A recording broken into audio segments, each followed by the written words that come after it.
Another woman comes forward to claim Sir Clement Freud abused her as a teenager.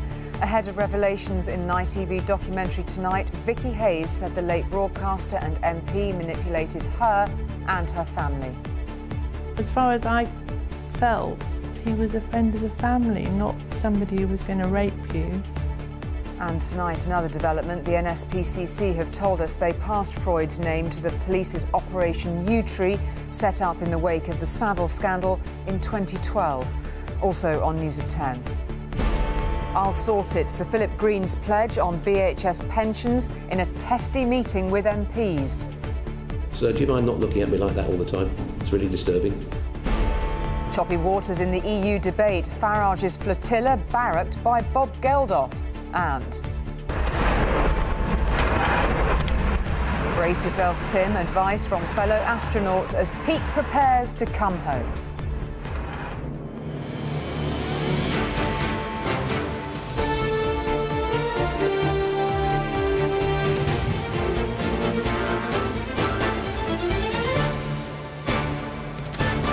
This is ITV News at 10 with Julie Etchingham.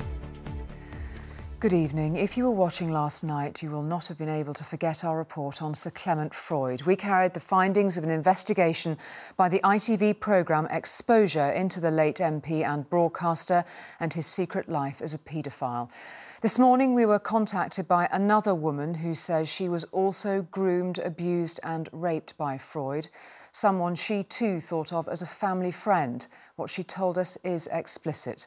The documentary is being shown later. By coincidence, on the night Freud's son and PR consultant Matthew should have been holding one of his glittering summer parties.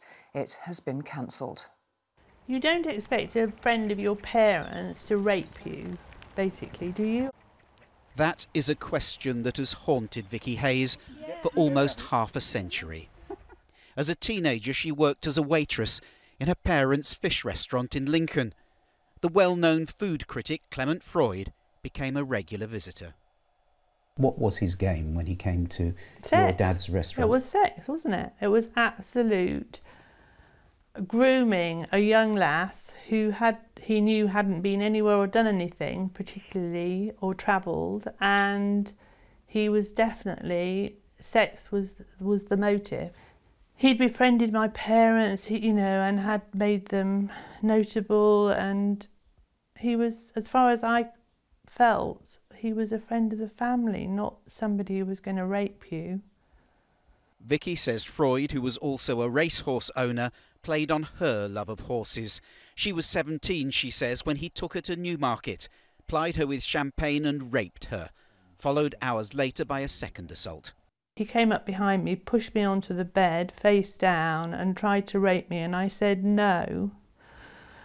And he said, and he couldn't get an erection, so he said, it worked last night, why isn't it working now? She says what Clement Freud did still affects her today. A fear that you would have to go through the experience to understand how that feels, to be under the control of somebody who does that to you.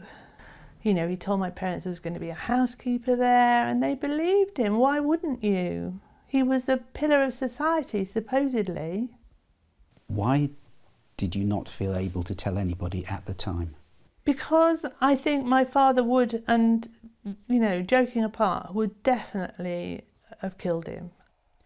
Vicky never told her father, but she did tell her new husband Chris, and later their son and daughter. Their support has been invaluable, she says.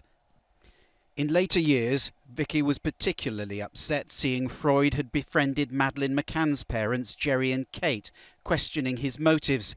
She finally took her story to the police 6 years ago. Vicky is now 64 and retired with her husband in the West Country. She says she's pleased Freud's victims are finally coming forward, and the secret they've all carried for so long is out in the open. This is the truth. I don't want any reward or any notoriety. I just want people to know who this guy really was.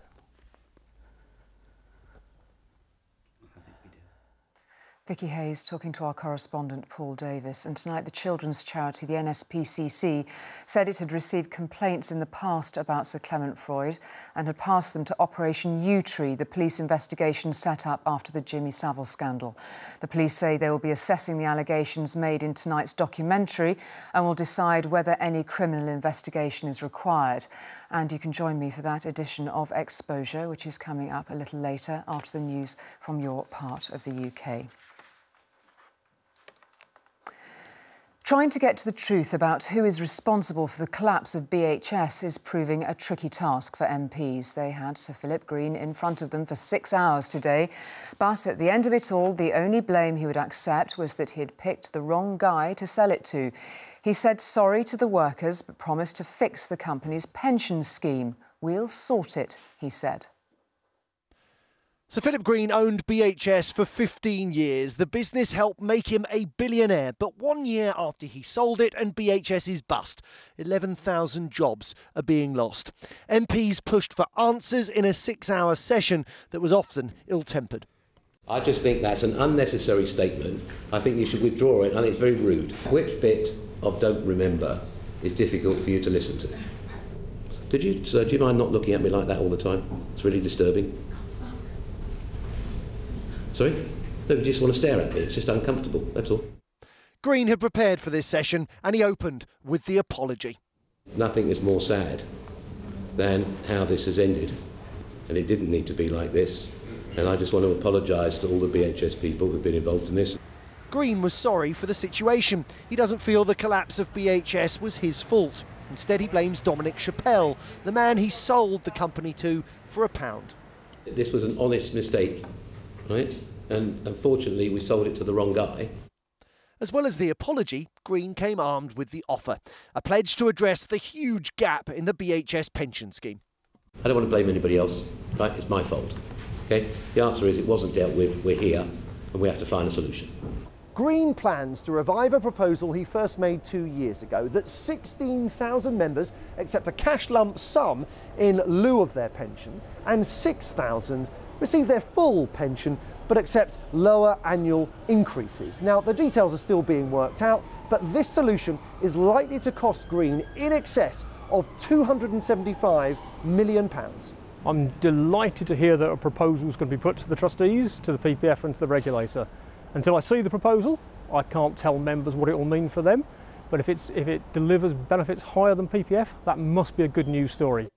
MPs also asked Sir Philip if he blocked the last-minute rescue deal for BHS made by Mike Ashley of Sports Direct. On what possible basis would I want to stop somebody buying it if they would rescue it? Why?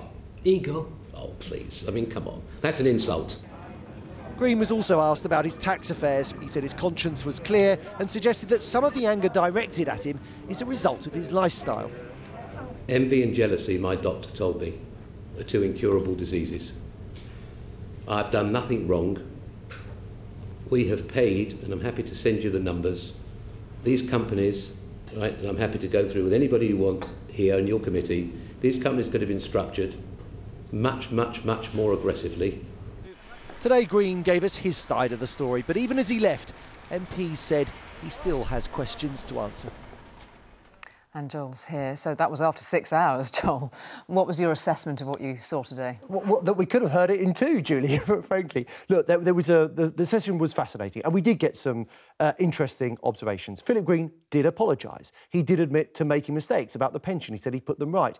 He regrets selling the business to Dominic Chappell, a man who he made clear, Julie, that Goldman Sachs, his advisors, gave the all clear. He didn't block the Mike Ashley takeover bid. In fact, he chucked in £5 million and offered to help him out. But I think MPs did find the session a bit frustrating.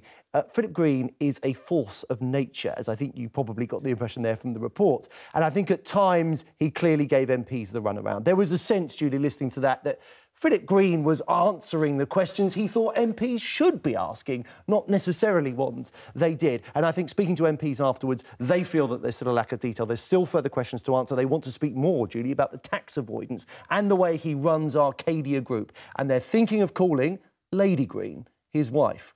He won't like that. This isn't over. OK, Joel, thank you very much indeed for that. Well, there was something of a nautical theme to today's EU referendum campaigning. The Chancellor certainly had a serious mutiny on his hands. Remember that threat of an emergency budget with tax rises and spending cuts if Britain votes out, which Robert told us about last night? Well, 60-plus Conservative MPs said today they will block that and, in effect, torpedo the Chancellor's career. Well, outside Parliament, on the River Thames, the rock star Bob Geldof tried to scupper a Remain campaign fishermen's flotilla with Nigel Farage as figurehead. Yes, it's Admiral Farage and his flotilla of fishing folk who are totally fished off with the European Union. But, shiver me timbers, it's Captain Bob Geldof and the Remain crew, taking no prisoners among the Brexiteers. You are no fisherman's friend. You're a fraud, Nigel. Go back down the river, because you're up one without a canoe. Disgusting. Rich people laughing at poor people. They're multi-millionaires, happy to see this industry go to the wall. All aboard the fast train. But if our destination is out of the EU, the Chancellor and his Labour predecessor Alistair Darling says there'd be immediate tax rises and public service cuts. Quitting the EU would mean less money, billions less. And as the economy shrinks, so too would the cash that the country has to spend.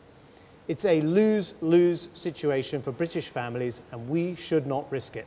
Do you regard this decision to stay or leave as more important than keeping your job? Because it's not about one politician, it's not about one political career. This is about the future of our country, it's about who we are as a country. So the Chancellor and Alistair Darling today warned there'd have to be an emergency budget within weeks of a Brexit vote to push through tax rises that could include 2p on the basic rate of income tax to raise £15.7 billion and spending cuts, including on health and pensions, to raise £15 billion. All with the purpose of filling a possible Brexit black hole in the public finances of £30 billion. Well, the reality is today the Chancellor has done something more irresponsible than any Chancellor that I can ever remember, which is to try and talk the British economy down and to create a crisis. So if a Tory opponent of staying in the EU was furious with George Osborne, what did the Chancellor's Remain ally think of his budget cut warning? We would oppose any post-Brexit austerity budget, just as we have opposed any austerity budget put forward by this government. Boris Johnson leaving today, but to where? Well, he and his Vote Leave colleagues published a roadmap for what would happen if we vote out. There'd be a European Union law emergency provisions bill to take back control from the European Court of Justice over who can be deported for security reasons. An asylum and immigration control bill to introduce a points system to control immigration, and a European Communities Act 1972 repeal bill to formally withdraw from the European Union before the 2020 general election. Boris will help us. Crikey, passions could hardly be running higher. It's the question of our age, staying in or leaving. Which one helps us to swim and which one makes us sink? At least it gave you some interesting picture today, Robert. Amazing, extraordinary. So two, in effect, mini manifestos post a possible Brexit, and Osborne drawing the most of the ire, it would seem.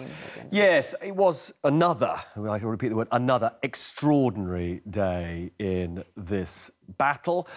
Possibly the most significant event was George Osborne effectively betting his job on the outcome. He has alienated so many Tory MPs by saying there would be an emergency budget within weeks of a Brexit vote, which would include tax rises and spending cuts, that, you know, he will be out of a job. Let's be absolutely in no doubt about this, if his side loses, if Britain votes for Brexit. That said, he got some support for his view that the economic impact of this of leaving would be very bad for the UK from across the water, from Janet Yellen in Washington, the most powerful central banker in the world, chairman of the Federal Reserve. She was asked whether one of the reasons the US central bank hasn't raised interest rates today was because of fears over the economic impact of Brexit, and she said it was something they considered. Now, that really matters because it's incredibly hard for the Brexit campaign to say that she is part of some conspiracy of the elite to help David Cameron. Janet Yellen has one thing on her mind. It is the health of the American economy. And if she says Brexit is bad for America, well, George Osborne will say, well, think how bad that would be for the UK. OK, Robert, thank you very much indeed. After a mass shooting like Orlando, events seem to follow some unspoken pattern now after the terrible loss of life and the vigils. Tomorrow will bring a visit from President Obama. Comfort and compassion are clearly important elements of the recovery process. But how do you ever get over being trapped for hours by a killer who is shooting those around you? Our international affairs editor, Raghi Omar, has been talking to one man who survived exactly that. Richard Aiken has not been able to bring himself to visit any of the memorials to victims of the Orlando massacre. How do you feel being here, looking at all these tributes? Sad. He's tried to block anything to do with what happened out of his mind, because he was there, and he is very lucky to be alive. He'd gone to the Pulse nightclub with his best friend, Tevin Crosby. We can hear the shots getting closer and closer. Then when the gunman finally did make it to the bathroom, he fired some shots, and Tevin went down, but I wasn't sure if that was because he had gotten shot or if it was because he was just trying to take cover. How many of you were in that cubicle? There were 9 of us. 9 people? You know, we just all went to the floor. We were all spread out. I had people on top of me pressing me down to the bare floor, and I was like that throughout the whole duration. I could barely move because of all the weight that was on me. They were being hysterical, they were crying, they were asking for him not to shoot. At one point I did hear someone say out loud, "Let us go, we haven't seen your face." This is the face of the killer Omar Mateen, seen in a documentary from several years ago. The face Richard saw for himself as Mateen prepared to kill the people huddling in the cubicle. I then looked up and looked him in his eyes, in his face, for about 2 seconds, and I just went back down and just fired a few rounds, just bang, bang, bang. And after each shot, I just kept wondering, am I next? Is this going to hurt? Where's he going to shoot me? Eventually, the police began the final assault with a hail of bullets. I can feel the debris from the bullets hitting the walls and the tiles, everything just flying, and I can just feel everything, you know, just hitting me. I don't hear any more gunfire. I did hear that he's down. So again, that was just a sense of relief, you know, that I'm going to be okay. Once that happened, I turned to the girl that was to the left of me, asked her if she's okay. She was non-responsive. His best friend Tevin was one of those who died. The next day, he went home where Tevin had been staying with him. I did go in the room and, you know, and I spoke, just talked to him in there, even though he wasn't there. You know, I spoke, you know, tell him that I miss him and that I wish he was still here. I don't have a best friend anymore. I don't have the person that I can call and talk to or even argue, and you know, I don't have that anymore. 48 other people, so many of them young with their lives to look forward to, died in an ordeal which lasted 3 agonizing hours. 3 hours Richard is trying to forget. Raghi Omar, News at 10, Orlando. The job this week of the defence lawyer of Oscar Pistorius, athlete and convicted murderer, has been to try to convince the judge that he is not mentally strong enough to survive prison. Today, the lawyer tried to highlight his vulnerability by asking Pistorius to remove his prosthetic legs for the first time in front of the courtroom cameras. The last act of this week's legal drama, and the most theatrical. If you can maybe just stand on my side where I can see him and talk to him. Oscar Pistorius removed his prosthetic limbs and hobbled across the courtroom. A clear ordeal for a man already described as traumatised. Yet it was at his own defence team's bidding to show, they said, just how vulnerable he'd been the night he shot his girlfriend, mistaking her for intruders. We say the accused has lost all of his assets and his career is gone. The accused can never, ever resume his career. The accused has punished himself and will punish himself for the rest of his life far more than any court of law can punish him. The former Olympic hero looked shattered. His tears were matched by those of supporters in court. But prosecutors demand the minimum 15-year sentence. With the family of his victim watching, they said nothing should distract from the brutality of Riva Steenkamp's death. It was totally excessive. Firing 4 shots through that door, my lady, that tore up the body of the deceased, was in fact gratuitous. As so often here, it's a question of perception.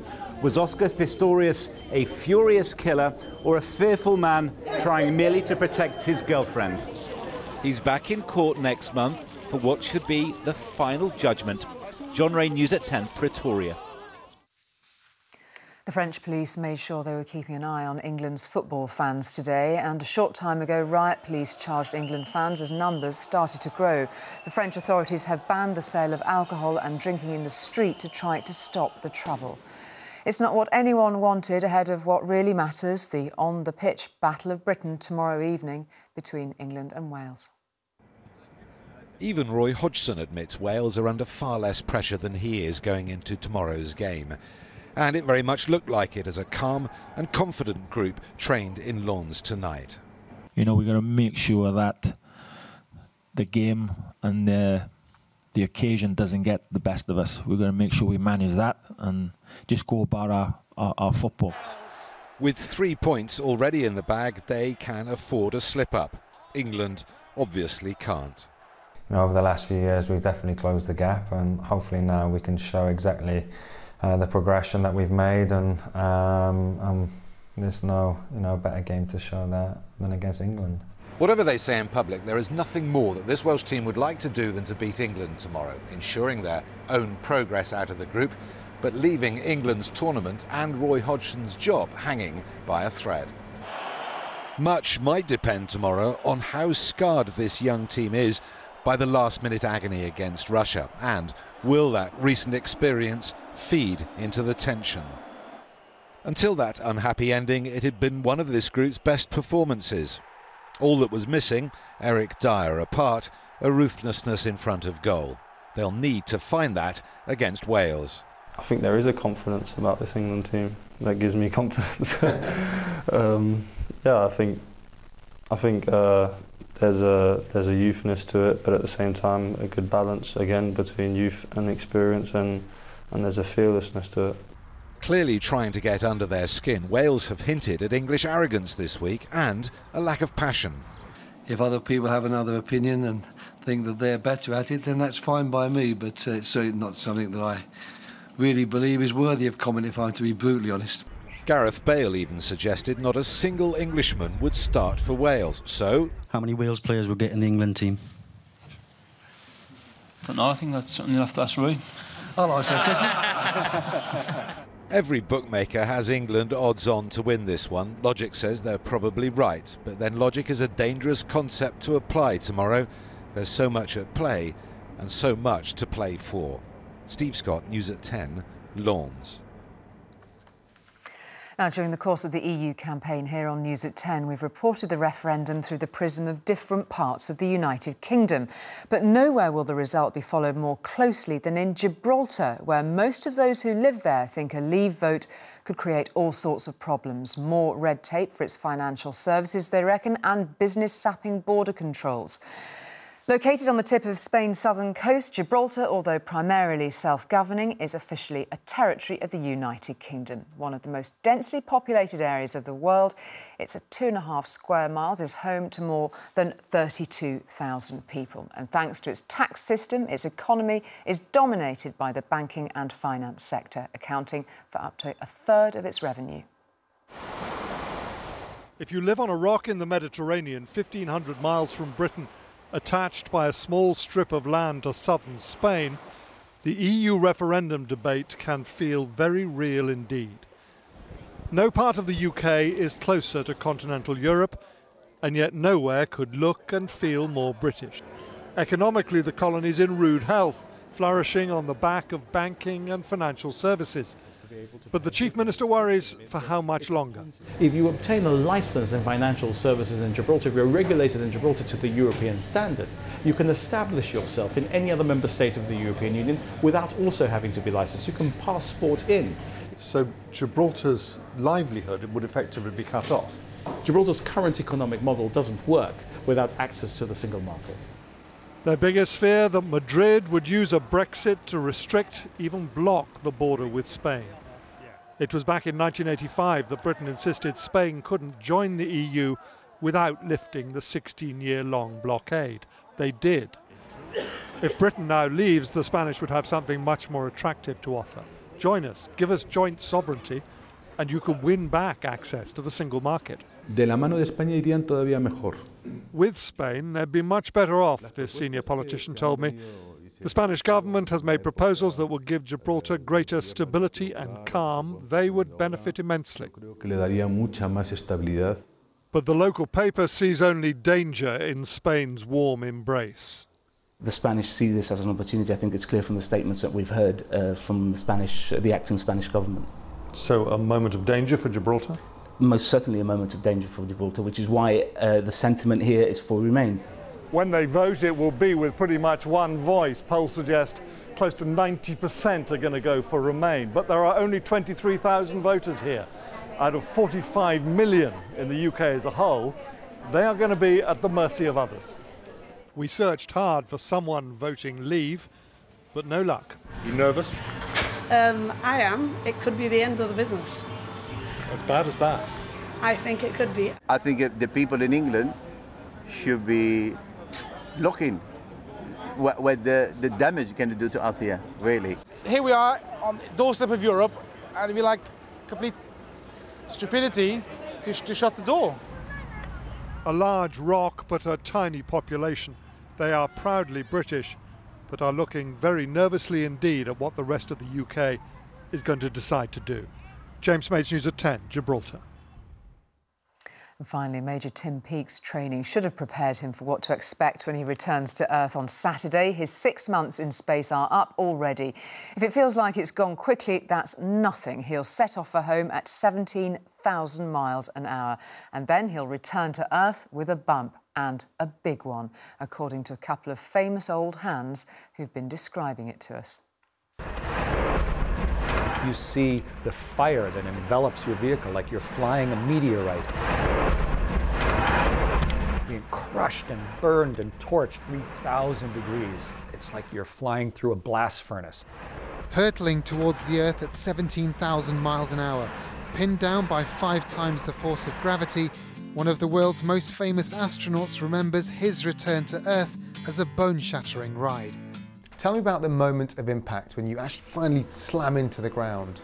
You hit the ground like a ton of bricks, like a car crash. Probably the best way to remember how violent it is during training, our Russian instructors, they stress to you, remember, just before landing, stop talking so you don't bite your tongue off. On Saturday, Major Tim Peake and his crewmates, Tim Kopra and Yuri Malenchenko, will face this ride themselves when they leave the International Space Station. Since Major Tim arrived on the space station 6 months ago, he's circled the Earth thousands of times. He's carried out hundreds of scientific experiments and walked in space. It's really cool seeing that Union Jack go outside. He's even run a marathon. But now it's time to come home. 25 years ago, Britain's first astronaut made the same journey. The big thing I remember feeling is when the parachute comes out. At first it comes out from one side of the spacecraft, so that really jerks the spacecraft around. It's quite violent. The landing is, so yes, we know these are the two most hazardous times.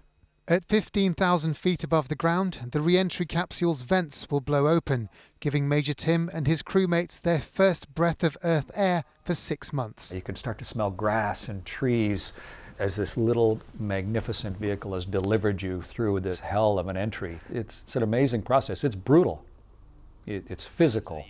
It's kind of right on the edge of what we can accomplish. Major Tim has trained time and again for this final, most critical part of his mission, an exhilarating end to a remarkable 6 months in space. Thanks very much, guys. Bye-bye. Alok Jha, News at 10. And we'll see him soon. That is all from us tonight. Join me again tomorrow, same time, 10:15 after the football. But for now, from all of us, good night.